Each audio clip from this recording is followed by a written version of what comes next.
함께 나눌 공과의 제목은 믿음으로 선택해요. 룻의 이야기였습니다.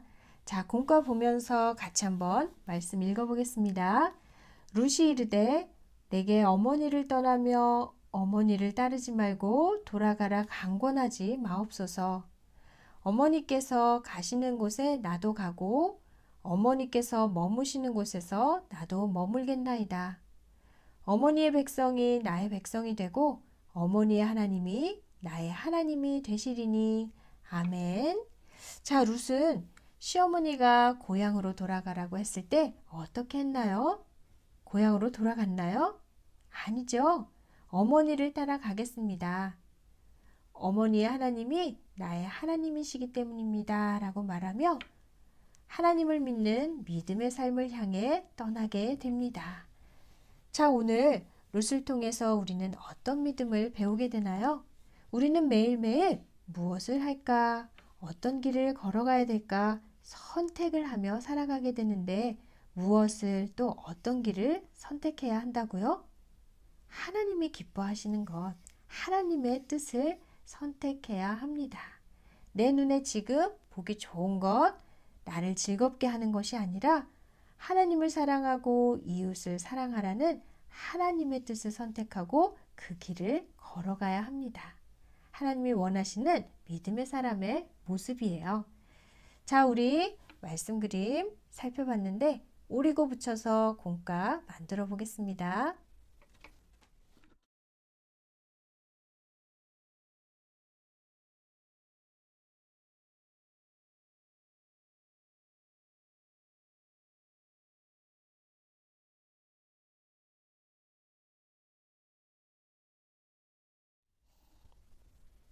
자, 말씀 그림을 오려봤습니다. 오늘 말씀의 제목은 믿음으로 선택해요 였죠.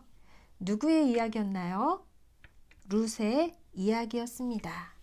자, 시어머니 나오미와 두 며느리 모두는 남편을 잃었죠. 시어머니는 며느리들에게 고향으로 돌아가서 새로운 삶, 편안한 삶을 살라고 말을 했습니다. 그러나 오르바라는 며느리는 고향을 향해 떠났지만 나오미는 어머니를 따라가겠습니다. 어머니의 하나님이 나의 하나님이시기 때문입니다. 라고 말하며 고향 대신 하나님을 믿는 믿음의 삶을 향해 떠나게 되었죠. 붙여보겠습니다.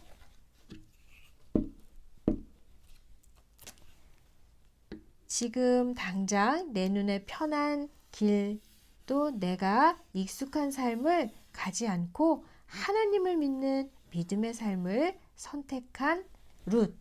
어떻게 되었나요? 하나님께서는 룻에게 아주 멋진 보아스라는 배우자를 주십니다. 그리고 결혼해서 편안한 삶을 살게 해주십니다. 뿐만 아니라 다윗의 증조 할머니가 되도록 믿음의 계보에 이름이 올려지게 됩니다. 축복을 받았어요. 자, 우리는 오늘 라합을 통해서 어떤 믿음을 배우게 되나요? 자, 매일매일 순간순간 무엇을 해야 될지, 어디로 가야 될지 선택할 때 우리는 내 눈에 보기 좋은 것, 내가 편한 것, 익숙한 것이 아니라 하나님을 선택할 것을 오늘 배우게 됩니다. 하나님의 뜻은 무엇일까요? 바로 하나님을 사랑하고 이웃을 사랑하는 것이죠. 붙여보겠습니다.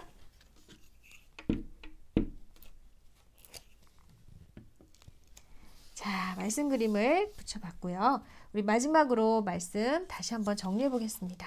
오늘 말씀의 제목은 믿음으로 선택해요. 룻의 이야기였죠. 자, 룻은 고향을 따라 떠나지 않고 하나님을 믿는 어머니를 따라 믿음의 삶, 베들레헴으로 향하게 됩니다. 그 결과 어떤 축복을 받았어요? 보아스라는 멋진 남자와 결혼을 해서 믿음의 가문에 이름이 올려지게 됩니다.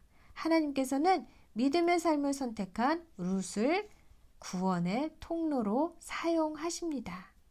자, 오늘 룻을 통해서 매일매일 우리가 무엇을 선택해야 될지, 어디로 가야 될지 고민할 때 우리는 하나님의 뜻을 선택해야 한다는 사실을 배우게 됩니다. 우리가 하나님의 뜻, 하나님의 기뻐하시는 것들을 선택할 때 하나님께서는 룻을 축복해 주시고 또 룻을 통해서 구원을 이루어 가셨듯이 하나님의 뜻을 선택하고 믿음의 길을 걸어가는 우리를 통해서 구원을 이루어 가십니다. 자, 오늘 주신 말씀 잘 기억하며 순간순간 우리가 내가 편한 것이 아니라 하나님이 기뻐하시는 뜻을 선택하며 사는 모두가 되기를 간절히 기도드립니다.